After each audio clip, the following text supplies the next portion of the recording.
데카메론. 아내의 밤이를 만족시켜주지 못하는 남자의 최후. 리차르도와 바르톨로메아. 옛날 가사 시내에 리차르도 디 킨치카라는 슬기와 재치가 뛰어난 재판관이 있었는데, 이 사람은 학문을 하는 것과 마찬가지 방법으로 아내를 만족시킬 수 있다고 생각했습니다. 부자라 젊고 아름다운 여자를 아내로 맞이하려고 애쓰고 있었는데, 아내들 사람으로 젊은 사람도 아름다운 사람도 피했어야 옳았지만 돈이 많아 바라는 것도 많았답니다. 로토 구알란디시라는 사람이 바르톨로메아라는 딸을 아내로 주었는데, 대단한 미인이었지만 피사에 그 누구보다 바람기가 많았습니다. 사실 피사 처녀들 중에 얼룩덜룩해진 도마뱀 같지 않은 여자는 거의 없었는데, 무튼 재판관은 그녀를 집에 데려와 성대한 잔치를 베풀고 매우 훌륭한 결혼식을 올렸습니다. 그러나 첫날 밤에 간신히 그녀와 단 한 번 교합을 하기는 했지만 큰 낭패를 볼 뻔했는데, 그는 앙상하게 마른 데다 정력이 부족해 이튿날 강한 강장제와 약제로 원기를 회복해야만 되었기 때문이었습니다. 그래서 재판관은 자기 정력 걱정에 달력을 꺼내 아내를 가르치기 시작했는데, 그 이유는 1년의 제삿날에 해당되지 않는 날이 하루도 없을 뿐 아니라 제사가 겹치는 날이 수없이 많았기 때문입니다. 그는 온갖 이유를 들어 제삿날에는 남녀가 잠자리를 같이 하지 않도록 억제해야 한다고 가르쳤습니다. 그뿐 아니라 계절 초마다 단식일, 성인들의 기일 전야 금요일과 토요일, 주일, 사순절 등이 있어 여자와 잠자리를 할 수 있는 밤은 거의 없게 되어 버렸습니다. 그는 이런 방법으로 아내와는 한 달에 한 번 잠을 잘까 말까 하는 생활이 오래 계속되었는데, 그녀는 울적하고 재미가 없어 병자처럼 되어버렸습니다. 남편은 남편대로 자기가 아내에게 쉬는 날을 가르쳐 주었듯 다른 남자가 일하는 날을 가르쳐 주지 않을까 하고 감시를 게을리하지 않고 초조해하는 형편이었습니다. 그러다 일이 벌어지는데 매우 무더운 날이 계속되어 리차르도는 몬테네로에 가까운 자기의 별장에 기분 전환을 하러 가자는 생각이 들었습니다. 그래서 아름다운 아내를 데리고 갔고, 머무는 동안 아내를 좀 즐겁게 해주려고 어느 날 낚시를 하러 나가 두 척의 조각배, 한 척에는 그가 고기잡이들과 한 척에는 아내가 다른 부인들과 함께 타고 구경을 했습니다. 그런데 무척 재미가 있어서 자기들도 모르는 사이에 앞바다로 멀리 나가버리고 말았는데, 그들이 낚시에 정신이 팔려 있을 때 당시 이름 높던 해적 파가니노 다마레의 갤리선이 나타났습니다. 조각배는 갑자기 달아나지도 못해 파가니노는 여자들이 타고 있는 배를 붙잡았고, 조각배에 있던 한 미인을 보더니 리차르도의 눈앞에서 유유히 자기 배에 태워 데려가고 말았습니다. 이 광경을 보고 공기의 움직임에도 질투심을 불태우는 재판관이 얼마나 슬퍼했는지 새삼 말할 필요도 없을 것입니다. 그는 피사와 다른 도시에서 해적들의 악행에 푸념을 늘어놓으며 돌아다녔지만 소용없었고, 누가 아내를 가로채 어디로 데려갔는지 도무지 알 도리가 없었습니다. 한편 파가니노는 아름다운 여인을 얻게 되어 기분이 매우 좋았으며, 아내가 없어 자기 곁에 붙들어 둘 생각으로 울먹이는 그녀를 정답게 달래기 시작했습니다. 그리고 밤이 되자 상냥한 말만으로는 효과가 없을 것 같아 행동으로 달래주자고 생각했고, 그녀는 모나코에 닿기도 전에 남편을 잊어버리고 파가니노와 꿈같은 즐거운 생활을 하기 시작했습니다. 파가니노는 파가니노대로 모나코에 도착하자 밤낮 없이 그녀를 즐겁게 해주었을 뿐 아니라 아내로서 소중히 다루었습니다. 그런 동안 리차르도가 아내의 거처를 알게 되었고, 그는 그녀를 되찾겠다는 열망에 불타서 몸값이라면 얼마를 내도 상관없으니 그녀를 찾아와야겠다고 결심했습니다. 그래서 바다를 건너 모나코로 가서 그녀를 보았고, 그녀도 그를 보았는데, 그날 밤 그녀는 파가니노에게 이 얘기를 하고 자기의 생각도 털어놓았습니다. 다음날 리차르도는 파가니노를 만나 이야기를 나누었고, 두 사람은 곧듯이 잘 맞아 친밀해졌는데, 파가니노는 그가 누구라는 것을 모르는 채 그가 어떻게 말을 꺼낼지 은근히 기다리고 있었습니다. 리차르도는 적당한 때를 보아 자기가 찾아온 까닭을 말하고 아내를 돌려달라고 부탁하자, 파가니노는 상냥하게 웃으면서 그녀가 리차르도의 아내인지 그녀에게서 확인을 해보자고 했습니다. 만일 선생이 말씀하시는 대로 그 사람의 남편이시라면 뵙건대 온유한 신사 같으시니까 그 사람에게 안내해 드리지요. 그러면 아마 그 사람은 선생이 남편이라는 것을 인정하겠지요. 그래서 만일 그 사람이 선생 말씀이 틀림없다고 말하고 함께 돌아가고 싶어 한다면 선생이 몸값으로 갖고 오신 돈을 기꺼이 받겠습니다. 그러나 만일 그렇지 않을 때는 선생이 나한테서 그 여자를 빼앗아가는 심한 행위를 하시게 됩니다. 리차르도가 그녀는 분명 자기의 아내이며 그렇게 하겠다고 말하자 두 사람이 파가니노의 집으로 가서 응접실에 들어가 그녀를 불러왔습니다.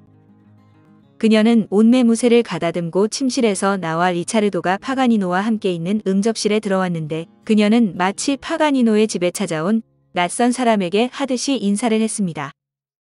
무척 기뻐하며 자기를 맞이해 줄 줄 알았던 재판관은 그것을 보고 기가 막혀서 아내를 가로채인 후 오랫동안 괴로워하는 동안 얼굴이 변해서 깨닫지 못하는 모양이지라고 속으로 중얼거렸습니다.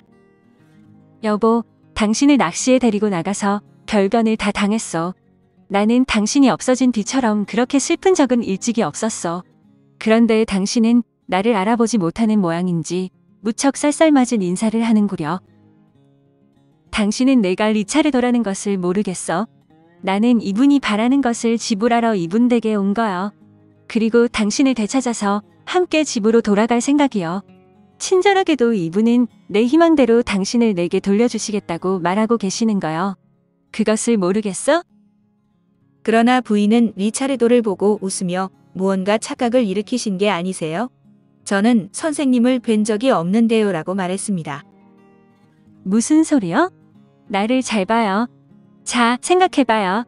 내가 당신의 리차르도 디킨치카라는 것을 분명히 알 수 있을 테니까. 실례가 되었다면 용서해주세요. 그렇게 선생님을 빤히 들여다본다는 것은 저로서는 얌전한 짓이 못 돼요. 하지만 아무리 보아야 한 번도 뵌 적이 없는 분인 것 같네요.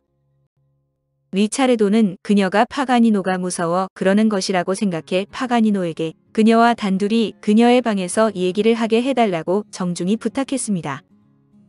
파가니노는 좋지만 그녀가 싫어하는데도 입을 맞추거나 해서는 안 된다고 다짐을 받았고 그녀에게 그와 함께 방에 가서 그의 말을 들어보고 당신 좋은 대로 대답하라고 말했습니다. 그래서 부인과 리차르도만이 그녀의 방으로 갔고 리차르도는 의자에 앉아 입을 열었습니다. 당신은 나의 마음, 나의 영혼, 나의 희망이요.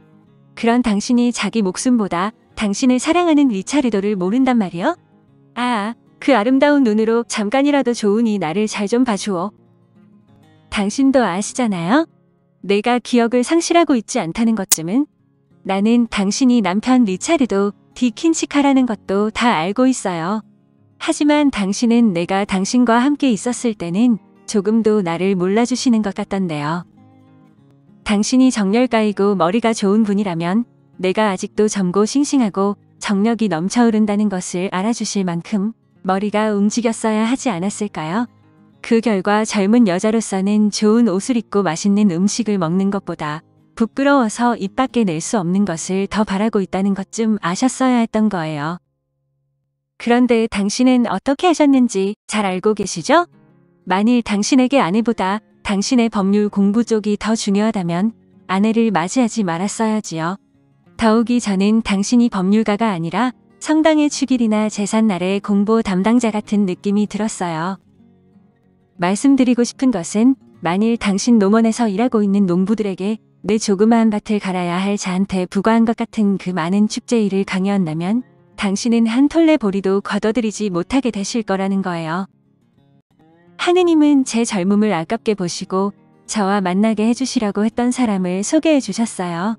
저는 그 사람과 이 방에서 함께 지내면서 오늘이 무슨 축제일인지 알 필요도 없이 밤이고 낮이고 일을 벌여서 사랑을 나눈답니다. 오늘 아침에도 아침 종이 울린 뒤에 한 번 이상한 것을 기억하고 있어요. 그래서 저는 그 사람과 함께 살면서 젊을 때에는 열심히 그 일을 할 생각으로 있어요. 그리고 축제일이라든가 순례라든가 단식이라든가 하는 것은 나이를 먹은 뒤에 하도록 제쳐 놓을 생각이에요. 그럼 행복하게 한시바삐 여행을 떠나셔서 실컷 저 없는 축제일을 축하나 하세요. 나의 귀여운 당신이 그런 말을 다 하다니? 당신의 친척이나 자기의 명예는 생각지 않소? 그자는 당신에게 실증이 나면 당신에게 욕설을 퍼붓고 뇌동댕이 쳐 버릴 거요. 나는 언제까지나 당신을 사랑하여. 당신은 이렇게 타락하고 부정스러운 욕망 때문에 자기의 명예를 버리고 자기보다 당신 자신을 사랑하는 나를 버릴 생각이요? 나와 함께 돌아가 주오. 나도 이제 당신이 바라는 것을 알았으니 지금부터는 열심히 노력하겠어. 제 명예는 이제 새삼 누구를 위해서도 지킬 수 없다고 생각해요. 만일 제가 지금 죽을 죄를 짓고 있다면 저는 이곳에 머물면서 기꺼이 절국공의의 징역을 살겠어요. 그러니 이제 저에 관한 것은 걱정하지 말아주세요. 똑똑히 말씀드리자면 저는 여기서는 파가니노의 아내라는 기분이 들지만 피사에서는 당신의 매춘부 같은 기분이 들었답니다. 달이 차고 기운다든가 기하학의 삼각사각으로 유성을 당신과 나 사이에서 결합시키게 해왔지만 여기서는 파가니노가 밤새도록 저를 껴안아 애무하고 깨물어준답니다. 그리고 얼마나 나를 미치도록 즐겁게 만들어주는지 하느님, 저 대신 말씀 좀 해주세요. 자, 돌아가셔서 힘차게 사시도록 애써주세요. 원체 당신은 비쩍 마르고 허약해서 살아있다는 건 명색뿐인 것 같은 기분이 드니까요. 그리고 더 말씀드리지만 만일 그 사람이 나를 버리는 일이 있더라도 제가 함께 있고 싶어하는 한 그런 일이 있으리라고는 생각되지 않지만 당신 곁으로 돌아갈 생각은 없어요. 당신을 아무리 쥐어짜 봐야 한 쟁반 정도의 소스도 나오지 않을 테니까요. 저는 한번 당신과 함께 살게 된 후에 본전도 이자도 다 까먹어 버렸으니 이번에는 다른 곳에서 돈벌이를 찾겠어요. 그럼 한시박비 하느님과 함께 돌아가세요.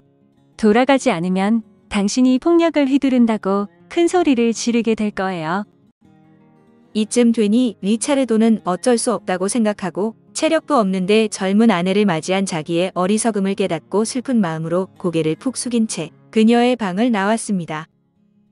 그리고 파가니노에게 구질구질하게 애원해 보았지만 아무런 소용도 없어 하는 수 없이 아내를 남겨놓고 피사로 돌아갔습니다. 그리하여 슬픔이 매우 심해 정신이 이상해진 그는 피사의 거리를 걸어가다 누가 인사를 하거나 무엇을 물으면 나쁜 구멍은 축제일을 참아내지 못해서 마리아라고만 대답을 했습니다. 그리고 그는 곧 죽었고 파가니노는 부인이 자기를 매우 사랑하고 있다는 것을 알아 정실로 삼아 축제일도 전야의 금기도 아랑곳 없이 허리 힘이 계속될 때까지 해주어 서로 행복을 나누었습니다.